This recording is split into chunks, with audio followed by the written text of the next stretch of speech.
Saudara-saudaraku, apapun yang terjadi, setiap ibadah kita harus terjadi perbaikan. Harus terjadi satu peningkatan supaya kita belajar datang mempersembahkan tubuh yang nanti akhirnya kita sampai tidak bercacat celah menghadap hadirat Yesus mempelai laki-laki surga.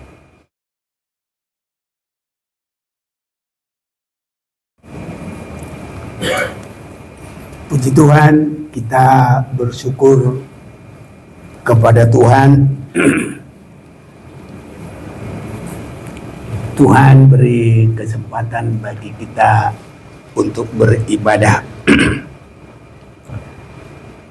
Saudara-saudaraku, kita akan melanjutkan firman Tuhan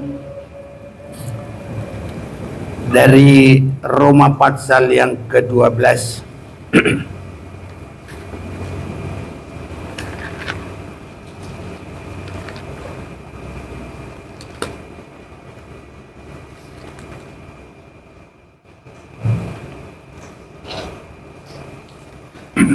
Roma pasal yang ke-12. Saya akan baca bagi kita ayat yang ke-1.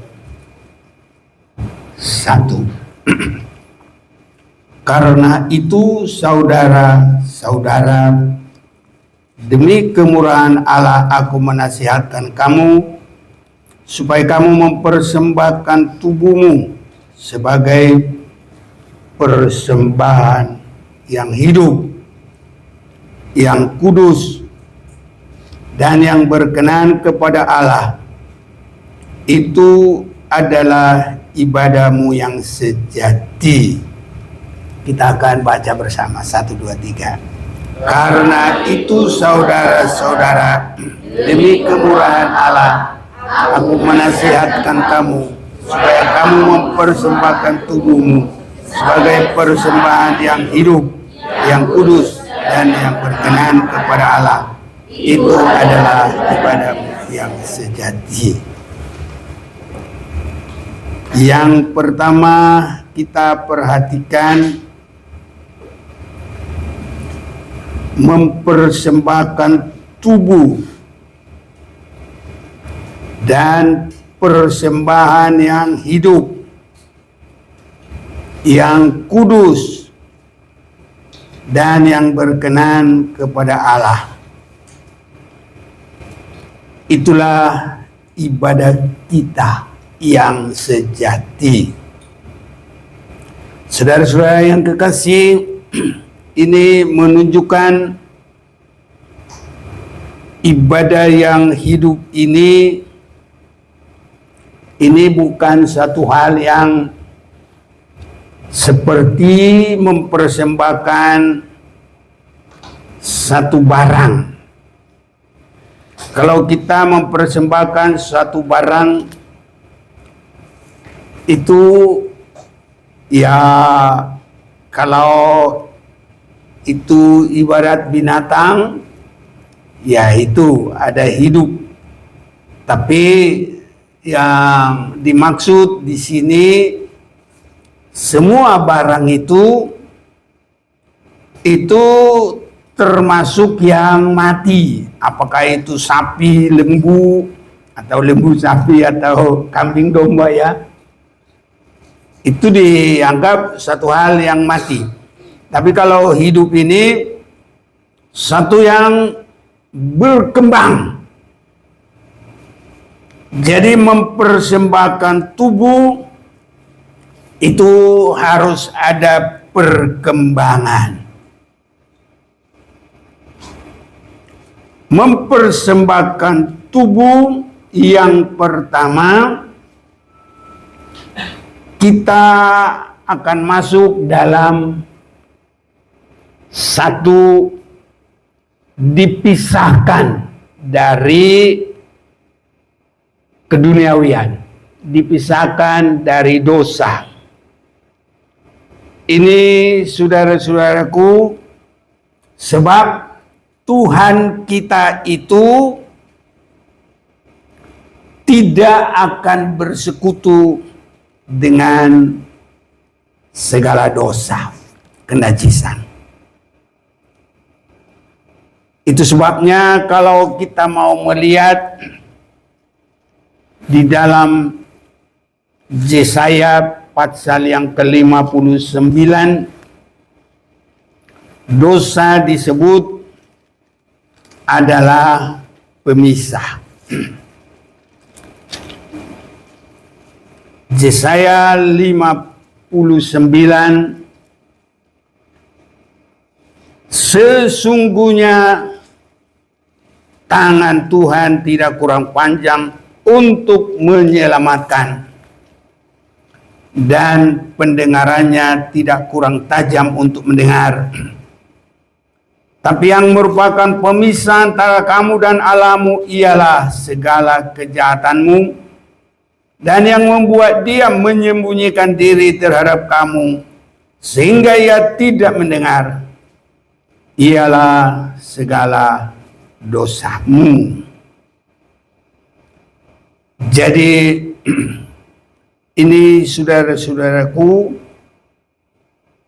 kita harus sampai mempersembahkan tubuh yang sudah dipisahkan dari dosa. Kita sangat bersyukur ada darah Yesus yang menyucikan kita, sanggup membasuh kita. Di dalam Yesaya pasal yang pertama ini, basuhan yang luar biasa.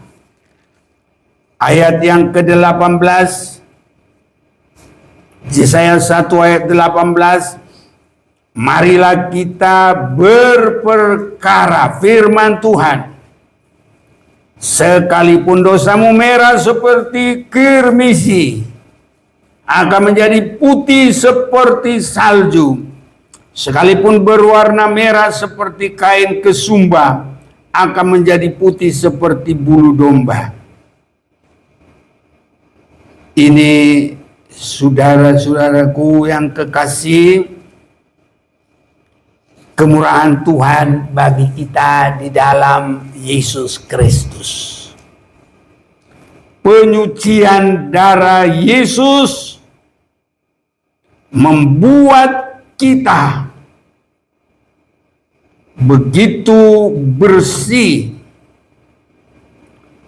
Jadi dosa merah pun seperti kirmisi menjadi putih seperti salju. Ini saudara-saudaraku diperebutkan sampai kepada hari kemurahan Tuhan yang terakhir. Biar kita semua sudah dikuduskan oleh darah itu, saudaraku. Jangan terlambat, karena nanti ini begitu cepat sekali nanti orang merebut. Itu sebabnya dalam Alkitab kita disebut dari Kedar, dari Nebayot, dari mana seujung bumi ini nanti akan datang berduyun-duyun kepada terangnya Tuhan. Itu penyucian dari Tuhan di dalam Yesus Kristus yang menjadikan pengalaman dikuduskan. Dan orang yang mengalami pengalaman dikuduskan, dalam hatinya ada begitu seperti musiknya sorga. Ada suasana yang begitu indah. Kalau ini dialami, saudaraku, itu yang membuat orang Kristen tidak mudah goyah, tidak mudah digoda, tidak mudah berpindah. Ini saudara-saudaraku. Itu sebabnya semua kita harus mengalami ini. Bagaimana caranya? Percaya Yesus Kristus yang sudah mati untuk dosa kita, Mohon ampun semua atas segala kelemahan, periksa semua. Sehingga sampai terjadi, walaupun dosamu merah seperti kermisi, akan menjadi putih seperti salju. Kalau kita merenungkan semua kelemahan kekurangan kita, dan kita boleh berkata, Tuhan ampuni saya, sucikan saya mau orang benar, saya mau sekarang mempersembahkan hidupku. Dalam 1 Yohanes 1 ayat 9, kalau kita mengaku segala dosa kita, maka Allah itu setia dan adil, sehingga menyucikan kita dari segala dosa kita. Dan kalau ini boleh berlaku bagi kita, sangat indah pengalaman kita. Mari kita mau baca dulu ini. 1, 2, 3. Jika kita mengaku dosa kita, maka Ia adalah setia dan adil, sehingga Ia akan mengampuni segala dosa kita dan menyucikan kita dari segala kejahatan. Mengaku, saudaraku. Dalam bahasa Batak, saya lihat ada hal yang begitu mendorong, begitu baik. Molo tato poti dosata haposan do ibana manesa sudi dosata. Itu bahasa Batak. Jadi ada kata topot. Tahu arti topot? Itu kita mendatangi. Iya. Ini saudaraku. Jadi baik saudaraku kalau kita ada kelemahan, ada dosa. Kepada siapa? Jangan malu-malu. Datangi. Amin saudaraku. Berdamai. Amar dosa itu apa? Utak kodo manuk munatuari. Datang. Topot. Jadi begitu saudaraku. Bahasa Batak kadang aku perhatikan, wah ini bagus ini artinya. Jadi tidak hanya mengaku begitu saja, harus datang. Bagaimana kalau di Sumatera? Sekarang gampang, WA, ada handphone, datang lewat itu juga. Aku dulu gua ambil duitmu, kamu nggak tahu. Nah, itu cara kita datang ke sana. Nggak usah bayar ongkos. Sudah bisa manopot lewat WA. Berdamai saudaraku. Mengaku. Haleluya. Jadi itu namanya molo tato poti dosata. Saya ngaku nggak baca bawa tadi Alkitab Batak. Jadi begitu caranya saudaraku. Tidak hanya mengaku, tapi harus berani datang. Sering sekali iblis berkata, malulah kau, ngapainlah kau. Saudara-saudaraku, kalau kita ada kekurangan, datangilah teman-teman. Jangan pakai malu-malu. Haleluya. Ya, ini saudaraku. Jadi kita harus berani. Supaya apa? Supaya kita bisa mempersembahkan persembahan yang mengagumkan bagi Tuhan. Persembahan yang menyenangkan bagi Tuhan. Persembahan yang pantas bagi Tuhan. Karena kalau saya perhatikan, kalau kita semakin belajar, ya, saya biarpun hanya belajar mengikuti begitu saja, walaupun tidak terlalu pintar, tapi saya bisa dapat pengertian yang baik. Karena ibadah yang sejati itu, saya lihat saudaraku, jadi kira-kira begini, reasonable gitulah ya, service reasonable, nah gitu. Mana ini yang pintar bahasa Inggris? Ada nggak dekat-dekatnya itu? Ya? Ada kayak gitu ya? Oke. Aku senang kalau ada yang dukung. Iya, jadi begitu saudaraku. Jadi itu pantas. Nah, contohnya pantaslah ini jas saya. Jadi orang lihat seneng. Nggak pantas. Kalau nggak pantas, nggak seneng. Jadi ibadah kita harus disenangi Tuhan, mengagumkan kepada Tuhan, bahkan kepada orang sesama saudaraku. Jangan nanti orang lihat, ibadahnya begini.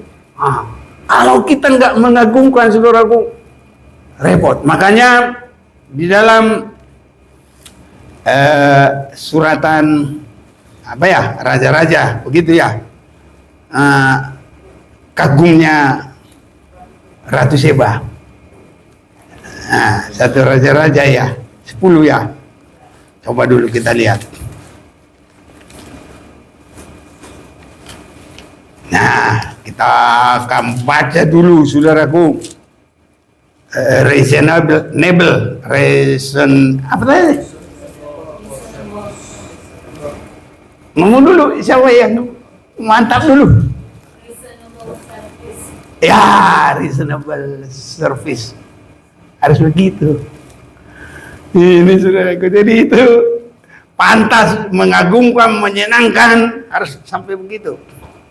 Satu Raja-Raja 10, ya, mulai 1 ya. Satu Raja 10, mulai 1.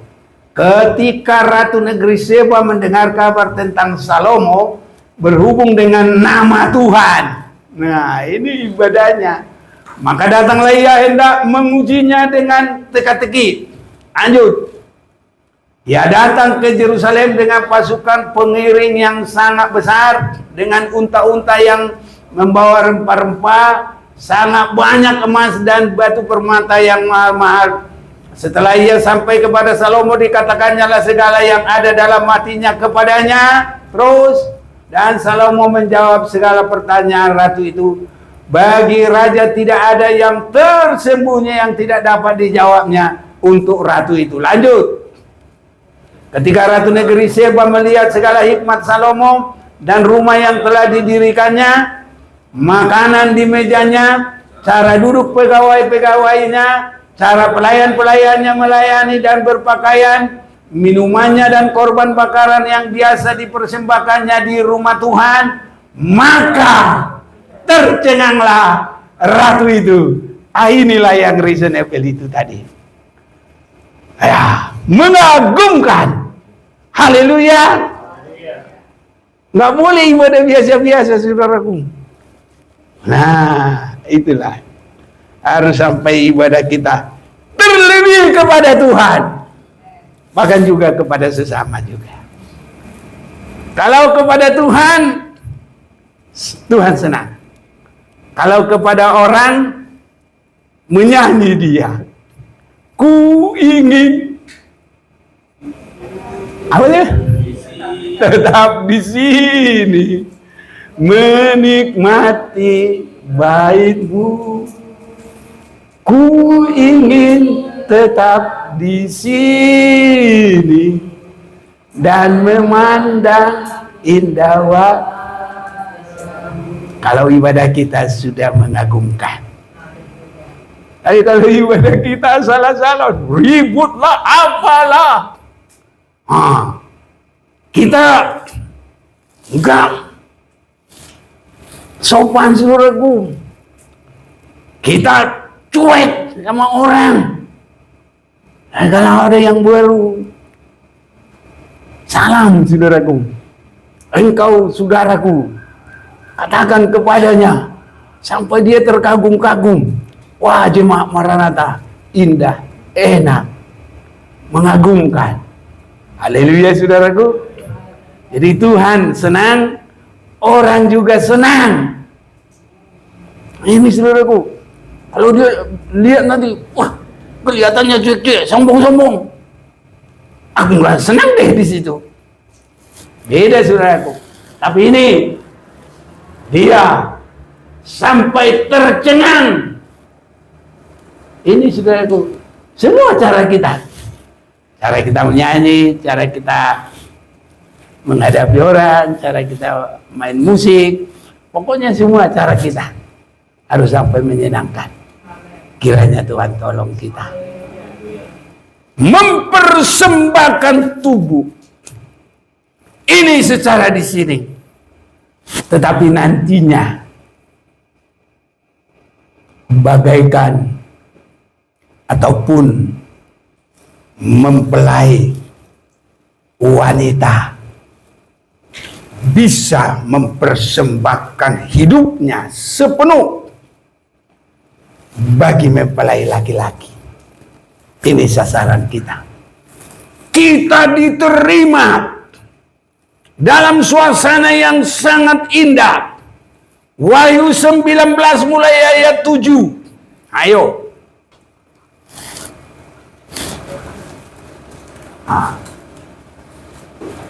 Marilah kita bersukaria dan bersorak-sorak dan memuliakan Dia, karena hari perkawinan anak domba telah tiba dan pengantinnya telah siap sedia. Ada pengantin yang sudah siap sedia. Ini menunjuk gereja yang mau menyatu dengan Tuhan, tidak ada lagi cacat celah. Kesana ibadah kita yang hidup. Itu sebabnya setiap kita beribadah tak boleh asal-asal beribadah. Nanti ibadah kita ibadah yang mati, ibadah yang tidak berkenan. Kalau reasonable itu ya periksa dulu. Kalau ada kelemahan, kekurangan, minta ampun. Kalau terus-terus kita beribadah yang seperti begini, nanti pasti tidak bercacat celah. Setiap kita beribadah, periksa kepada Tuhan, kepada sesama. Jangan beribadah dibiarkan sakit hati, dengki, apa semua. Nanti tambah keras saudara-saudara, seperti kesaksian saudara kita. Saya perhatikan orang kenapa sampai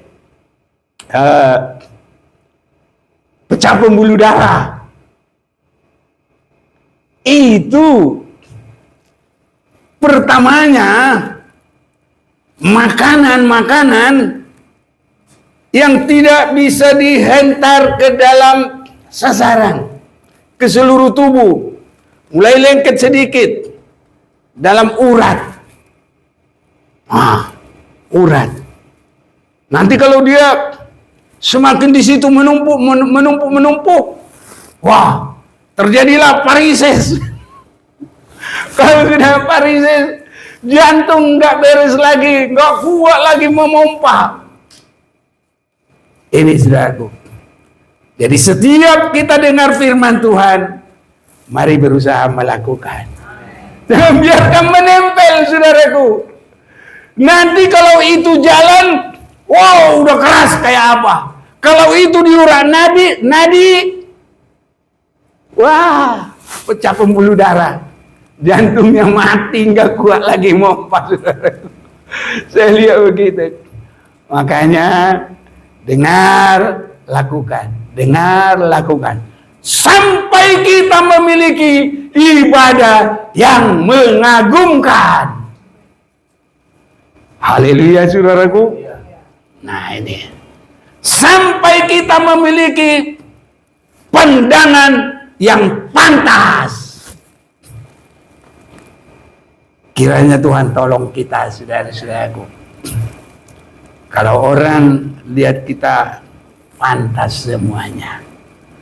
Tadi Ratu Seba, dia lihat pantas semuanya.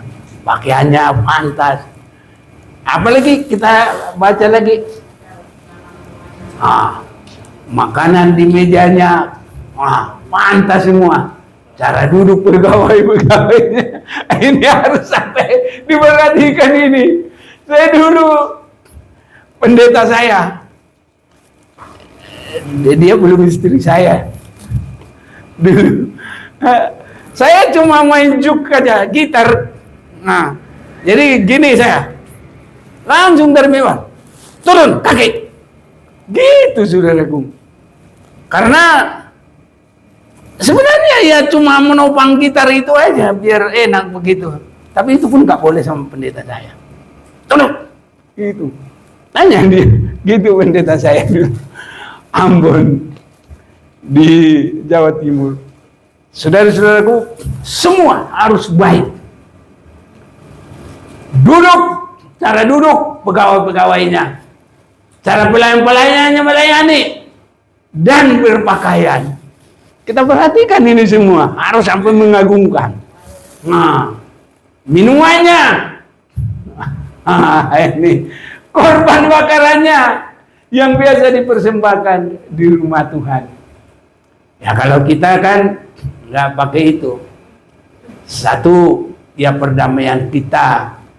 Dosa-dosa itu biar semuanya habis terbakar. Ya, ini saudara-saudaraku, perdamaian kita. Jadi Tuhan senang dan orang juga harus sampai bisa merasakan ada Tuhan di tengah-tengah kita. Kalau ini boleh terjadi, saudaraku, sangat indah. Jadi begitu sangat terberkati. Ada bahaya yang kita perhatikan dalam Yesaya pasal yang ke-6. Kita akan lihat dulu ini Yesaya pasal yang ke-6. Yesaya pasal yang ke-6 mulai ayat yang ke-9. Kemudian firman-Nya, pergilah dan katakanlah kepada bangsa ini, dengarlah sungguh-sungguh, tetapi mengerti jangan. Lihatlah sungguh-sungguh, tapi menanggap jangan. Jangan sampai ada ini, saudaraku, dalam kita. Berdoa. Kalau kita mendengar firman Tuhan harus mengerti. Karena kalau tidak mengerti, nggak elok, saudaraku. Apalagi mengagungkan, nggak bakal bisa. Ya, makanya cerita saya. Kalau ada seorang PRT ya, asisten rumah tangga, apa itu namanya, ART ya. Ini saudaraku ya, rajin tapi tidak mengerti. Nyonya bilang beli ini 1, 2, 3, 4, 5. Saking dia sergap rajin, tapi dia nggak ngerti, lari dia bawa keranjang. Udah dibawa duitnya sampai di pasar. Apa sih tadi? Nggak ngerti, saudara. Atau langsung lupa kalau ngerti, tapi memang nggak ngerti apa-apa. Pulang lagi, sia-sia waktu habis. Wah, ini bisa dipecat ini. Dia bilang, nah apa sih tadi? Bagaimana nggak sebal, saudaraku. Jadi kita ini dalam perhimpunan kita jangan sampai terjadi dengar sungguh-sungguh tapi mengerti jangan. Jadi mendengar, mengerti, sehingga ada 3 hal: membaca, mendengar, mengerti. Jadi tambah 1, ya saya tambah 1, baru melakukan. Ini sangat diberkati Tuhan. Jadi kita sisipkan 1. Ini khusus jemaat Maranatha ini. Jadi membaca, mendengar, mengerti, dan melakukan. Nah ini saudaraku. Jadi jangan mendengar sungguh-sungguh, datang, mau kemana? Gereja. Benar. Nanti lihat di siaran langsung, pasti aku kelihatan. Ada memang. Tapi itu dengar, tapi tidak mengerti. Sama saja saudaraku, nggak ada apa-apanya. Dan tidak akan ada perubahan, kata firman Tuhan. Ya, 10. Buatlah hati bangsa ini keras, dan buatlah telinganya berat mendengar, dan buatlah matanya melekat tertutup, supaya jangan mereka melihat dengan matanya, dan mendengar dengan telinganya, dan mengerti dengan hatinya, lalu berbalik dan menjadi sembuh. Saudara-saudaraku, apapun yang terjadi, setiap ibadah kita harus terjadi perbaikan. Harus terjadi satu peningkatan, supaya kita belajar datang mempersembahkan tubuh, yang nanti akhirnya kita sampai tidak bercacat celah menghadap hadirat Yesus mempelai laki-laki surga. Harus sampai di sini, saudara-saudaraku. Kiranya Tuhan tolong kita. Ini.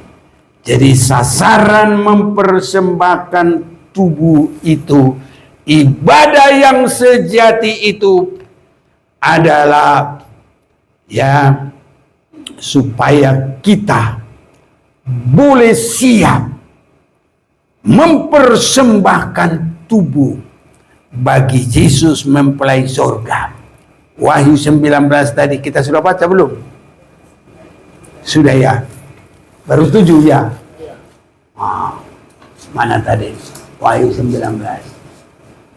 Marilah kita bersukacita dan bersorak-sorai dan memuliakan Dia, karena hari perkawinan anak domba telah tiba, pengantinnya telah siap sedia.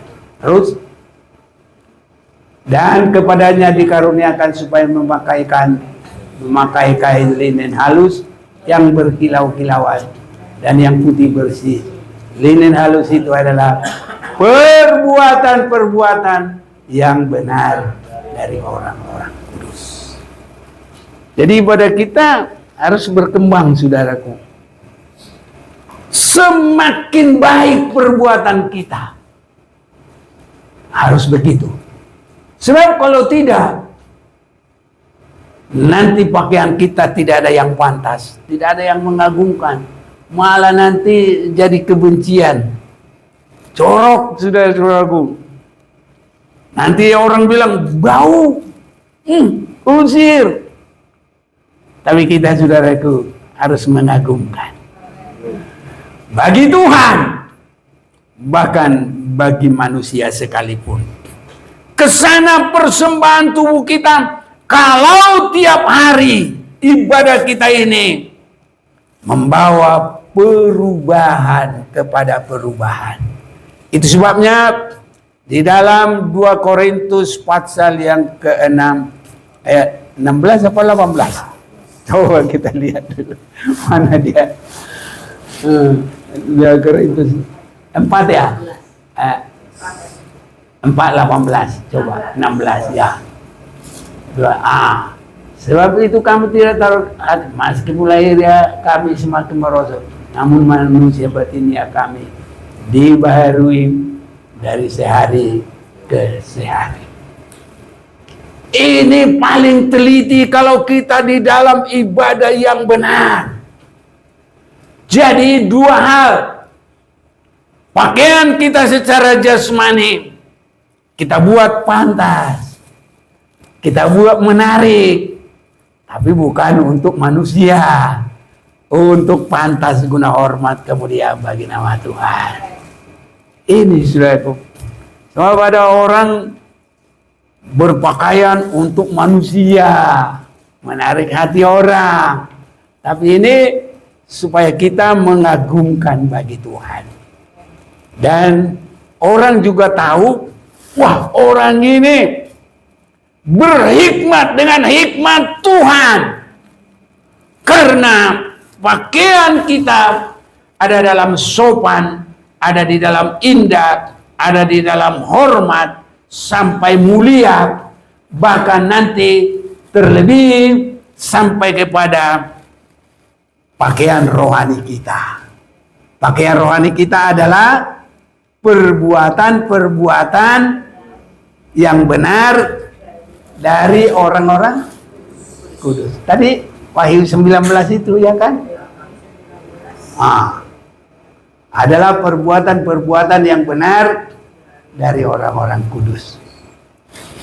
Biar bertambah-tambah setiap ibadah kita terjadi.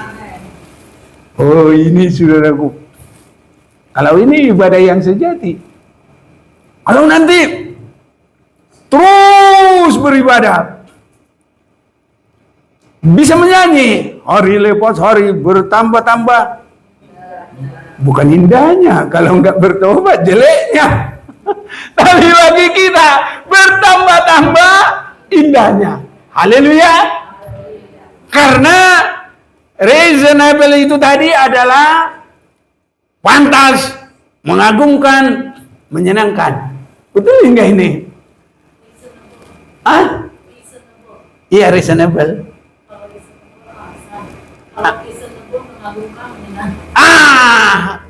Bantu. Ya. Jadi ini pokoknya saya dibantulah. Saya bukan ahli, belum. Tapi semoga nanti ahli juga. Karena Tuhan. Ya, ini saudaraku. Jadi harus sampai begitu. Tiap kita beribadah semakin mengagumkan. Nanti kalau kita menyanyi hari lepas hari bertambah-tambah indahnya. Hari lepas hari aku cinta padanya. Yesus cinta saya, ku nanti kedatangannya. Hari lepas hari bertambah-tambah indah. Semoga Tuhan kuatkan kita.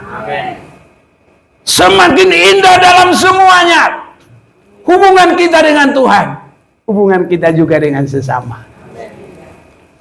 Orang yang paling dekat, suami istri, tapi juga dalam rumah tangga, tapi juga dengan kita semua sidang jemaat. Lebih meluas lagi, orang tetangga kita, sampai nanti bilang, orang Kristen itu pantas, mengagumkan, membanggakan, menyenangkan. Bukan teroris, bukan menyusahkan, bukan merugikan.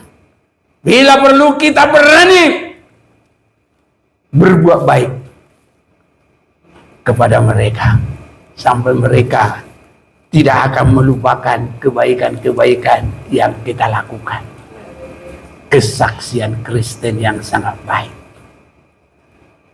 Itu sebabnya jangan ada di hati kita cari kesalahan.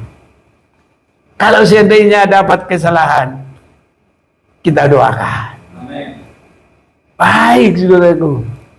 Jangan kita nanti seperti di penuntut,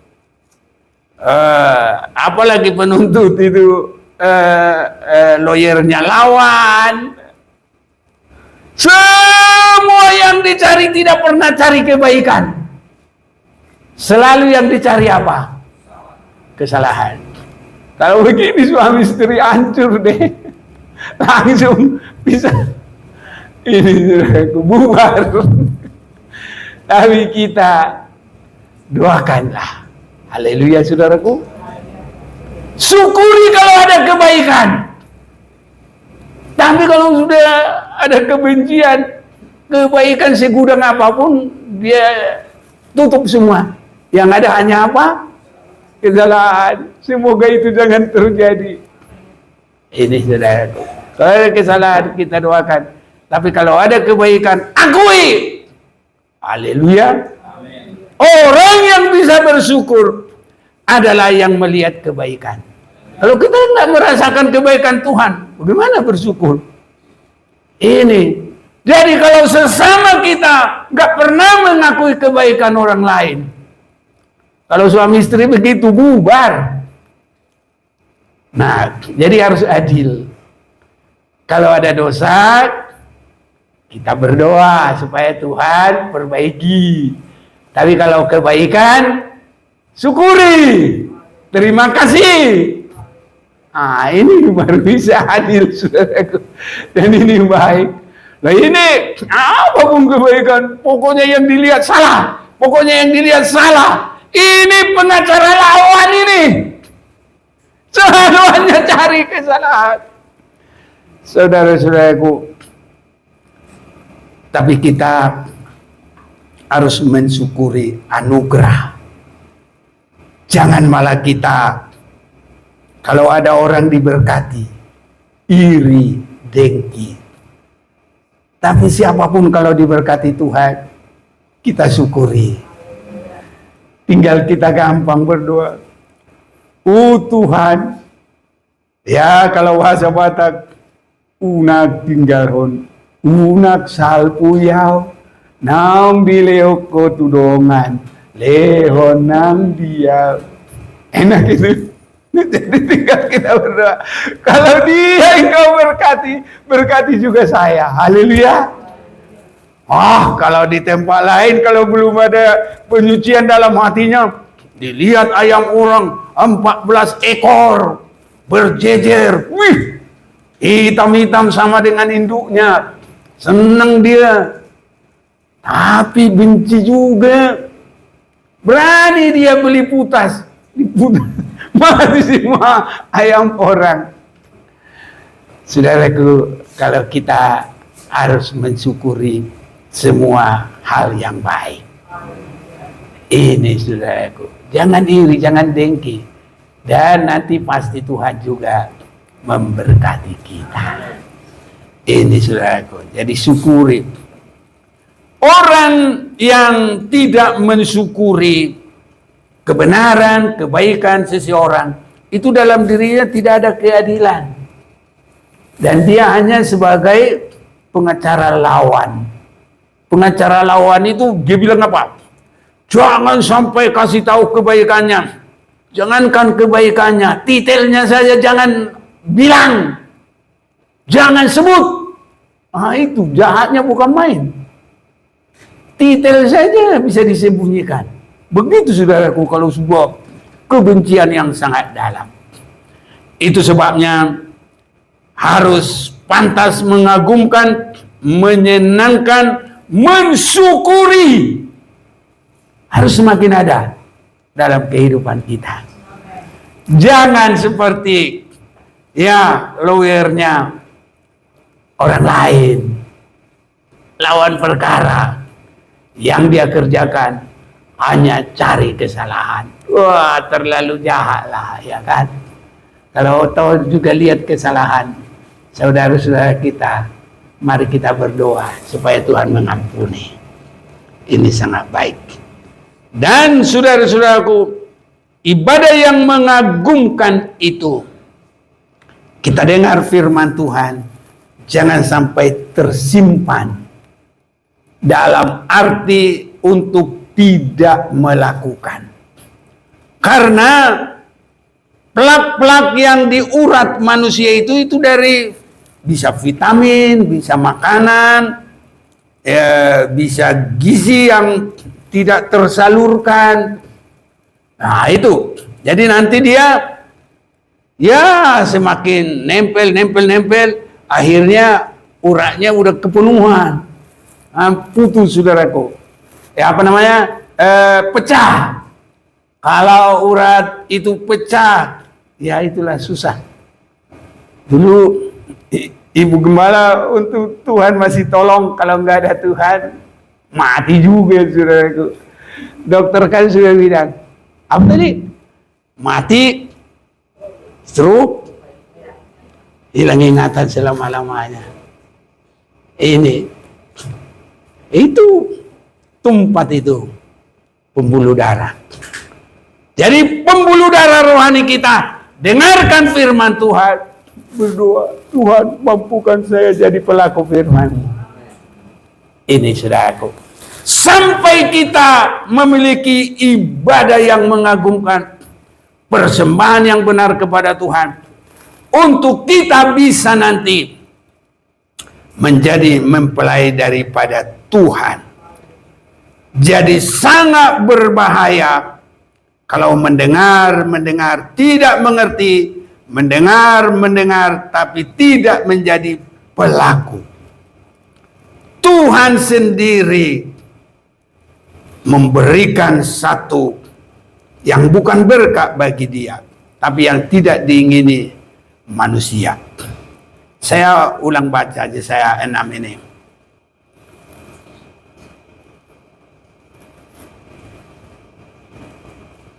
Kemudian firman-Nya ayat 9. Pergilah dan katakanlah kepada bangsa ini, dengarlah sungguh-sungguh, tapi mengerti jangan.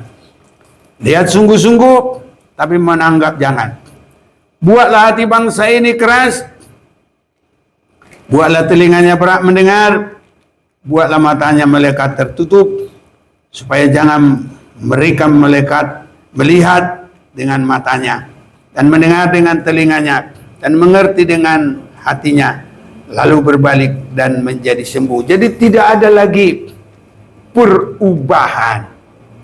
Tidak mungkin lagi ibadah yang sejati. Kemudian aku bertanya, sampai berapa lama Tuhan? Lalu jawabnya, sampai kota telah lengang, sunyi sepi, tidak ada lagi yang mendiami, dan di rumah-rumah tidak ada lagi manusia, dan tanah menjadi sunyi dan sepi. Ini keadaannya, saudaraku, ya, sampai habis.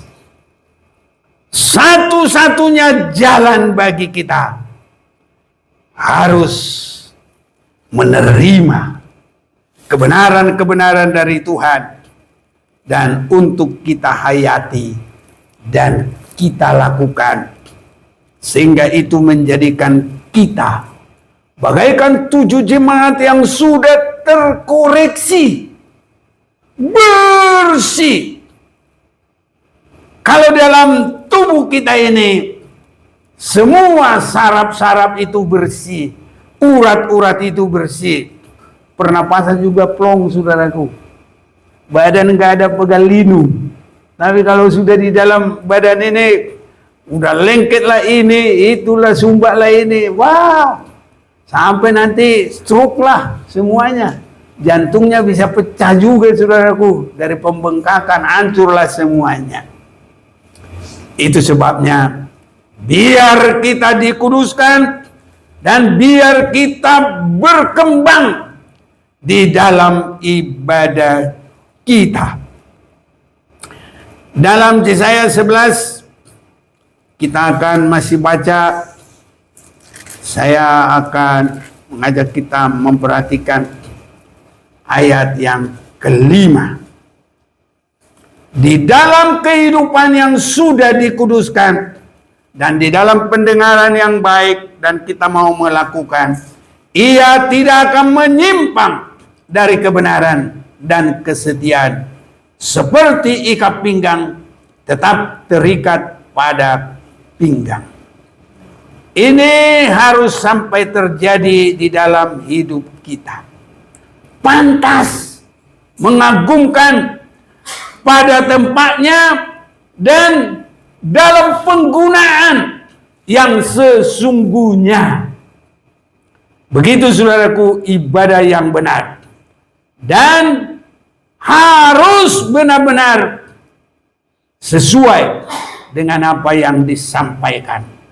Bukan sampai di dalam seperti tadi kita lihat, terlebih hanya hayalan, tapi harus kenyataan. Ia tidak akan menyimpang dari kebenaran dan kesetiaan, sampai kita bisa mempersembahkan tubuh kita kepada Tuhan. Saudara-saudaraku, sebab kalau tidak nanti ibadah orang itu hanya di dalam hayalan, hanya di dalam, ya apalagi nanti apa yang disebut halusinasi, ya ini saudara-saudaraku. Jadi kita ini harus sampai kenyataan dalam hidup ini. Jangan mimpi-mimpi. Ya, karena apa? Banyak saudaraku beribadah beragama saat ini tidak mengerti kebenaran. Mereka ciptakan surganya sendiri. Ini bagaikan mimpi-mimpi saja saudaraku. Tapi tidak pernah kenyataan menjadi kehidupan yang mengagumkan. Saya mau mengajak kita baca dulu dalam Yesaya pasal 29 ini. Ini banyak kita lihat dari Yesaya dulu. Yesaya pasal yang ke-29.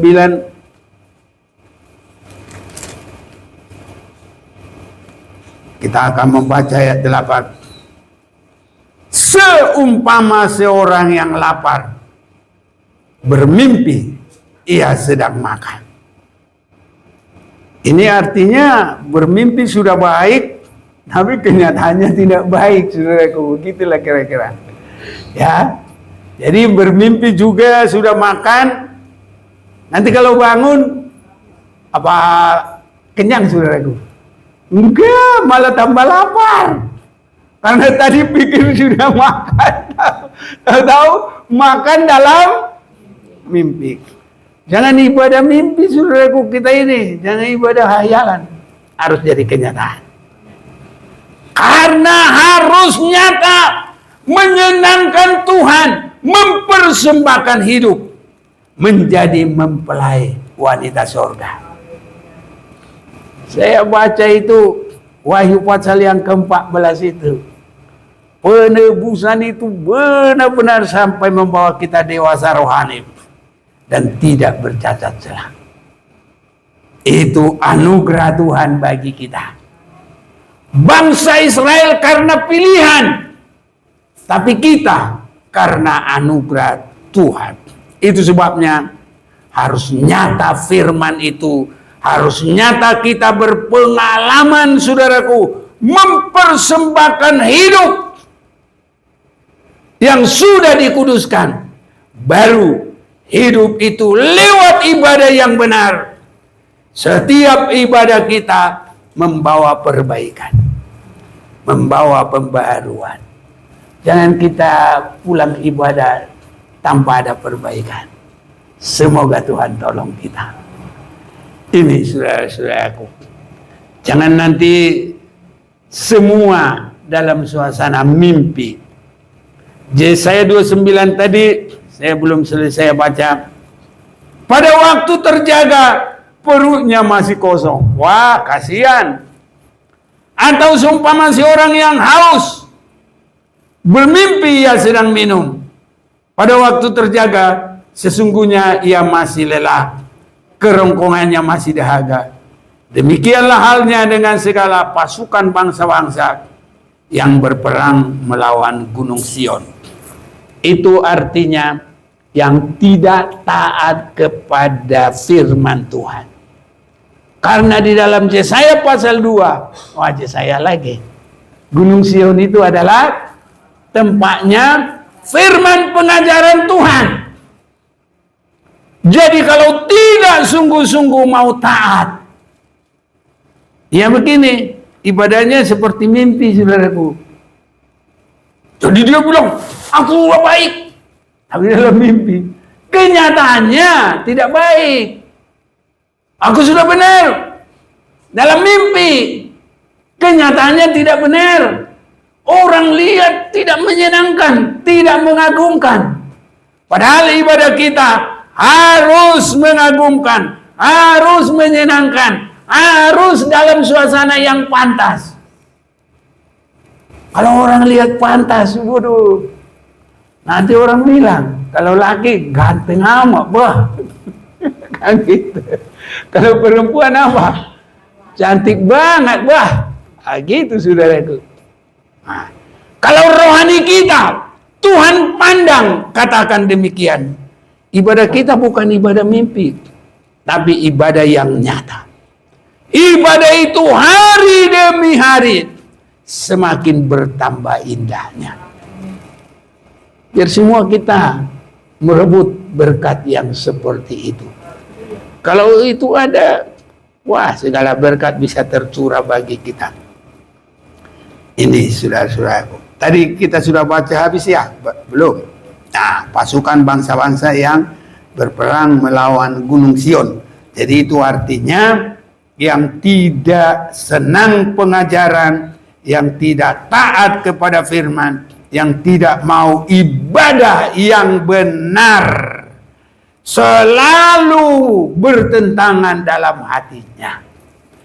Kalau firman Tuhan tidak diterima saat sekarang, apa yang mau memperbaiki manusia lagi?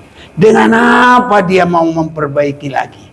Tapi kalau kita masih ada pengajaran, Sion tempat pengajaran. Kita baca aja sebentar. Yesaya pasal 2. Yesaya pasal 2 mulai ayat 1. Firman yang dinyatakan kepada Yesaya bin Amos tentang Yehuda dan Yerusalem. Akan terjadi pada hari-hari yang terakhir. Gunung tempat rumah Tuhan akan berdiri tegak di hulu gunung-gunung dan menjulang tinggi di atas bukit-bukit. Segala bangsa akan berduyun-duyun ke sana. Haleluya, saudaraku. Jangan kita ketinggalan.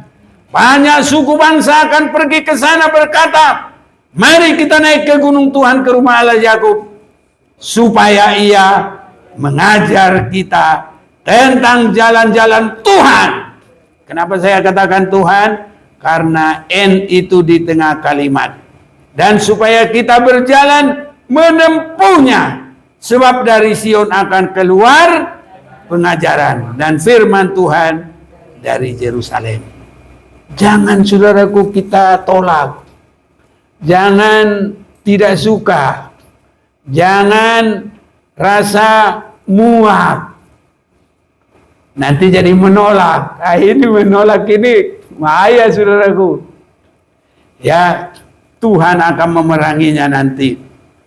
Tapi Tuhan mau menjadikan kita mempelainya dalam kesetiaan, mempelainya dalam kebenaran, di dalam kasih sayang.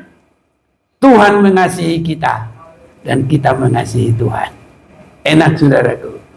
Jadi kita ini kekasihnya Tuhan. Haleluya. Ya, saudaraku, sudah barang tentu kita yang sudah terus menerima aliran kasih Tuhan pasti juga mengalir kepada sesama. Jadi nggak ada yang benci di sini sesama, saudaraku. Suaminya, istrinya, anak-anaknya, menantunya, mertuanya, nggak boleh, saudaraku. Teman sesama jemaat harus baik, harus indah, supaya kita bisa mempersembahkan tubuh ibadah yang mengagumkan bagi Tuhan, siap bagi hari kedatangan Tuhan, dan Tuhan nanti memberkati kita. Bukan ibadah-ibadah mimpi, saudaraku. Ada banyak nanti begitu, saudaraku. Mimpi, reka-reka hati, lama-lama halusinasi. Tahu halusinasi? Itu bukan hanya berangan-angan. Sampai bisa seperti melihat, dia kayak dikejar-kejar kucing. Ya kan? Begitu, saudaraku. Diambil apa? Sapu. Puk! Nah, karena dia halusinasi, sudah terbiasa begitu. Tahu-tahu dalam kenyataannya yang dipukul itu saudaranya sendiri, ya, adiknya sendiri. Itu hebatnya halusinasi. Bisa merubah pendirian, bisa merubah pikiran, bisa merubah cara hidup. Sampai salah begitu. Itu halusinasi. Semoga itu jangan terjadi bagi kita. Tapi harus kenyataan, semua jelas. Karena kita terima roh Tuhan, karena kita terima firman Tuhan, tidak ada yang plak-plak nempel sehingga bisa merusak, saudaraku. Tapi semua bernapas enak, haleluya. Jantung berdenyut enak. Luar biasa, saudaraku. Kalau itu semua sudah beres, pegal linu juga hilang. Senang saudaraku. Jadi rohani kita baik, jasmani kita juga baik. Berkatnya juga baik. Tuhan memberkati kita dengan heran, dengan luar biasa. Jadi ibadah yang berkenan kepada Tuhan harus sampai mengagumkan bagi Tuhan dan bagi sesama saudara-saudaraku. Dan itu ibadah kita yang berkembang, yang terus semakin baik. Dan kita akan mengalami sukacita di dalam Tuhan. Inginnya beribadah terus. Haleluya saudaraku. Jangan ada yang malas beribadah. Akhir zaman ini harus semakin bersungguh-sungguh. Mau apa lagi saudaraku? Gak ada perlindungan kecuali hanya kepada Tuhan. Oh saudara, pas lihat kebanjiran, waduh, saya lihat jembatan yang begitu kokoh. Tapi kalau sudah Tuhan membiarkan terjadi banjir, oh jembatannya ambruk aja semua. Kota-kota ambruk. Tapi Tuhan akan lindungi kita sampai masuk bertemu Yesus. Matius 25 ayat 6. Lihat pengantin datang. Kita song-song dia. Kita bisa mempersembahkan hidup kita, menyenangkan bagi dia. Dan kita akan bersama dengan dia sampai selama-lamanya. Kita berdoa, kita berserah, kita sembah dia. Mari datang kepada Tuhan.